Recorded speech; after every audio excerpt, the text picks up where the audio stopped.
S ಇಷ್ಟು ದಿವಸ ನಾವು ನಿರಂತರವಾಗಿ ಒಂದು ಸುದ್ದಿ ನೋಡ್ತಾ ಇದ್ವಿ. ಅಕ್ರಮ ಜಾನುವಾರುಗಳ ಸಾಗಾಟ ಮತ್ತೆ ಹಿಂದೂಪರ ಸಂಘಟನೆಗಳಿಂದ ಅದನ್ನ ಚೇಸ್ ಮಾಡಿದ್ರು, ಹಿಡಿದ್ರು, ಪೊಲೀಸರಿಗೆ ಒಪ್ಪಿಸಿದ್ರು, ಇಂತಹದ್ದೇ ಸುದ್ದಿ ಬಹಳ ಓಡಾಡ್ತಾ ಇತ್ತು. ಇವತ್ತು ಇದಕ್ಕೆ ತದ್ವಿರುದ್ಧವಾದಂತಹ ಒಂದೊಂದು ಸುದ್ದಿ ನಡೆದುಬಿಟ್ಟಿದೆ.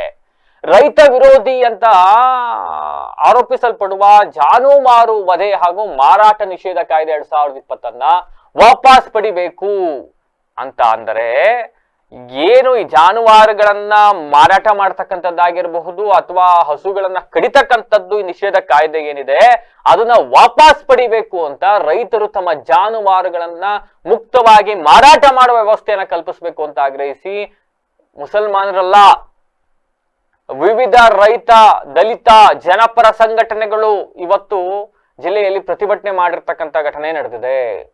ಕರ್ನಾಟಕ ರಾಜ್ಯ ರೈತ ಸಂಘ, ಕರ್ನಾಟಕ ಪ್ರಾಂತ ರೈತ ಸಂಘ ಹಾಗೂ ಹಾಸನ ಜಿಲ್ಲಾ ದಲಿತ ಮತ್ತು ಜನಪರ ಚಳುವಳಿಗಳ ಒಕ್ಕೂಟದ ನೇತೃತ್ವದಲ್ಲಿ ನಡೆದ ಪ್ರತಿಭಟನೆಯಲ್ಲಿ ಪ್ರತಿಭಟನಾಕಾರರು ಇವತ್ತು ಈ ತರದೊಂದು ಬೇಡಿಕೆಯನ್ನ ಇಟ್ಟಿದ್ದಾರೆ. ಕೃಷಿ ಕ್ಷೇತ್ರ ಸಂಕಷ್ಟದಲ್ಲಿರ್ತಕ್ಕಂಥ ಹಿನ್ನೆಲೆಯಲ್ಲಿ ರೈತರು ಹೈನುಗಾರಿಕೆಯನ್ನು ಅವಲಂಬಿಸಿ ಜೀವನವನ್ನ ಸಾಗಿಸ್ತಾ ಇದ್ದಾರೆ. ಹಾಲು ಉತ್ಪಾದನೆಗಾಗಿ ಸಾಕುವ ಜರ್ಸಿ ಹಸುಗಳು ವಯಸ್ಸಾದ ಬಳಿಕ ಹಾಗೂ ಗಂಡು ಕರುಗಳಿಗೆ ಜನ್ಮ ನೀಡಿದ ಅವುಗಳನ್ನ ಸಾಕುವುದು ರೈತರಿಗೆ ಆರ್ಥಿಕ ಹೊರೆ ಆಗುತ್ತೆ. ಇಂತಹ ಅನುಪಯುಕ್ತ ಜಾನುವಾರುಗಳನ್ನ ಮಾರಾಟ ಮಾಡೋದೇ ರೈತರಿಗೆ ಬೇರೆ ಕೆಲಸ ಇಲ್ಲ. ಆದ್ರೆ ರೈತರಿಗೆ ಅಲ್ಪ ಆದಾಯವನ್ನ ಮೂಲ ಆಗಿರ್ತಿದ್ದು ಪ್ರಸ್ತುತ ಈ ಕಾಯ್ದೆಯಿಂದಾಗಿ ಅದು ಕೂಡ ಅಸಾಧ್ಯ ಆಗೋಗ್ಬಿಟ್ಟಿದೆ ಅಂತ ದೂರಿದ್ದಾರೆ. ಕೆಲವು ಸಂಘಟನೆಗಳು ಈ ಕಾಯ್ದೆಯನ್ನ ದುರುಪಯೋಗ ಪಡಿಸ್ಕೊಂಡು ಅಲ್ಪಸಂಖ್ಯಾತರ ಮೇಲೆ ದಾಳಿ ನಡೆಸೋದು, ನೈತಿಕ ಪೊಲೀಸ್ಗಿರಿ ತೋರೋದು ಇವೆಲ್ಲವೂ ಕೂಡ ನಡೀತಾ ಇದೆ ಅಂತ ಪ್ರತಿಭಟನಾಕಾರರು ಈಗ ಆರೋಪಿಸಿದ್ದಾರೆ. ಇನ್ನು ಆಹಾರದ ಆಯ್ಕೆ ಪ್ರತಿಯೊಬ್ಬರ ಸಂವಿಧಾನಿಕ ಹಕ್ಕು ಅಂತ ಹೇಳಿದ್ದು ಬಕ್ರೀದ್ ಹಬ್ಬದ ಹಿನ್ನೆಲೆಯಲ್ಲಿ ಕುರ್ಬಾನಿಗೆ ಗೋವುಗಳನ್ನ ಬಳಸ್ಕೊಳ್ಬಹುದು ಅಂತ ಬಳಸ್ಕೊಂಬಾರ್ದು ಅಂತ ಜಿಲ್ಲಾಡಳಿತ ಹೇಳಿದೆ. ಹೀಗಾಗಿ ಅಲ್ಪಸಂಖ್ಯಾತರು ಆಹಾರದ ಹಕ್ಕಿನ ಮೇಲೆ ಇದು ಎಲ್ಲ ಒಂದು ಕಡೆ ದಾಳಿ ಮಾಡ್ದಂಗೆ ಆಗ್ತಾ ಇದೆ. ಇದರಿಂದ ರೈತ ಸಮುದಾಯಕ್ಕೂ ಕೂಡ ನೇರ ಪರಿಣಾಮ ಬೀಳ್ತಾ ಇದೆ. ನೀವು ಮಾಡಬೇಡಿ ಅಂತ ಹೇಳಿದ್ದಾರೆ, ಹಂಗಾಗಿ ಯಾರು ಬಂದು ಕೊಂಡ್ಕತಾ ಇಲ್ಲ. ಹೀಗಾಗಿ ಹಸುಗಳನ್ನ ಏನ್ ಮಾಡ್ಬೇಕು, ವಯಸ್ಸಾಗಿರೋ ಹಸುಗಳು ಏನ್ ಮಾಡ್ಬೇಕು, ಈ ಗಂಡು ಕರುಗಳಿದ್ದಾವಲ್ಲ ಇವನ್ನೇನ್ ಮಾಡಬೇಕು ಅಂತ ರೈತರು ಪ್ರಶ್ನೆ ಮಾಡ್ತಾ ಇದ್ದಾರೆ. ಇದರಿಂದ ರೈತ ಸಮುದಾಯಕ್ಕೂ ಕೂಡ ಪರಿಣಾಮ ಉಂಟಾಗ್ತಾ ಇದೆ. ಹಾಗೆ ಜಿಲ್ಲಾಡಳಿತ ಕೂಡಲೇ ಇದನ್ನೆಲ್ಲಾನು ಸರಿಪಡಿಸ್ಬೇಕು, ಮಾರಾಟ ಮಾಡಕ್ ನಮ್ಗೆ ಅವಕಾಶ ಕಲ್ಪಿಸ್ಕೊಡ್ಬೇಕು ಅಂತ ಹೇಳುತ್ತೆ. ಆಯ್ತು, ಇದನ್ನ ಜಿಲ್ಲಾಡಳಿತ ಮಾಡಕ್ ಆಗೋದಿಲ್ಲ, ಸರ್ಕಾರ ಮಾಡಿರ್ತಕ್ಕಂಥ ಕಾನೂನು ಜಿಲ್ಲಾಡಳಿತ ಅದನ್ನ ಪಾಲಿಸಬೇಕಾಗತ್ತೆ, ಅದನ್ನ ವಾಪಸ್ ತಗೊಬೇಕು ಅಂದ್ರೆ ಸರ್ಕಾರನೇ ವಾಪಸ್ ತಗೊಬೇಕಾಗತ್ತೆ. ಇನ್ನು ಪ್ರತಿಭಟನೆಯಲ್ಲಿ KRRS ಜಿಲ್ಲಾಧ್ಯಕ್ಷ ಬಾಬು, ರಾಜ್ಯ ಉಪಾಧ್ಯಕ್ಷ ರವಿ ಆನೆಕೆರೆ, ಜಿಲ್ಲಾ ಕಾರ್ಯದರ್ಶಿ ಪವಿತ್ರ, KPRS ಜಿಲ್ಲಾಧ್ಯಕ್ಷ HS ಮಂಜುನಾಥ್ ಸೇರಿದಂತೆ ಇನ್ನಿತರರು ಹಾಜರಿದ್ದರು.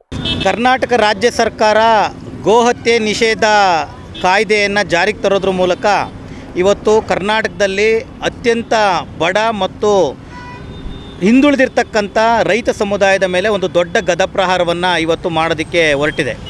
ಮುಖ್ಯವಾಗಿ ಇದು ಕೇವಲ ಆಹಾರದ ಹಕ್ಕಿನ ಪ್ರಶ್ನೆ ಮಾತ್ರ ಅಲ್ಲ, ಇವತ್ತು ಕೃಷಿಯಿಂದ ಉದ್ಯೋಗವನ್ನು ಮಾಡ್ತಾ ಇರ್ತಕ್ಕಂಥ ಕೃಷಿಕರು ಅದರಿಂದ ಲಾಭ ಬರ್ತಾ ಇಲ್ಲ ಅಂತಕ್ಕಂಥ ಕಾರಣಕ್ಕೋಸ್ಕರ ಹೈನುಗಾರಿಕೆಗೆ ಹೋಗಿದ್ದಾರೆ. ಹೈನುಗಾರಿಕೆಯನ್ನು ಮಾಡುವಾಗ ನಾವು ಜರ್ಸಿ ಹಸುಗಳನ್ನು ತಂದು ಹಾಲನ್ನು ಕರಿತೀವಿ. ಅವುಗಳು ಮುದಿ ಆದಮೇಲೆ, ವಯಸ್ಸಾದ ಮೇಲೆ ಅಥವಾ ಅವು ಗಂಡು ಕರುಗಳನ್ನು ಹಾಕಿದ ಮೇಲೆ ಅವುಗಳನ್ನ ಇಟ್ಕೊಂಡು ನಾವು ಸಾಕೋಕ್ಕಾಗಲ್ಲ. ಅದು ಅತ್ಯಂತ ದುಬಾರಿಯಾಗಿರ್ತಕ್ಕಂಥದ್ದು. ಆ ಹಸುಗಳನ್ನು ಇವತ್ತು ನಾವು ಮಾರಾಟ ಮಾಡಿದ್ರೆ ಅದನ್ನೇ ತಿಂದು ಬದುಕ್ತಾ ಇರ್ತಕ್ಕಂಥ ದಲಿತ ಸಮುದಾಯ, ಅಲ್ಪಸಂಖ್ಯಾತ ಸಮುದಾಯ ಈ ದೇಶದಲ್ಲಿದೆ.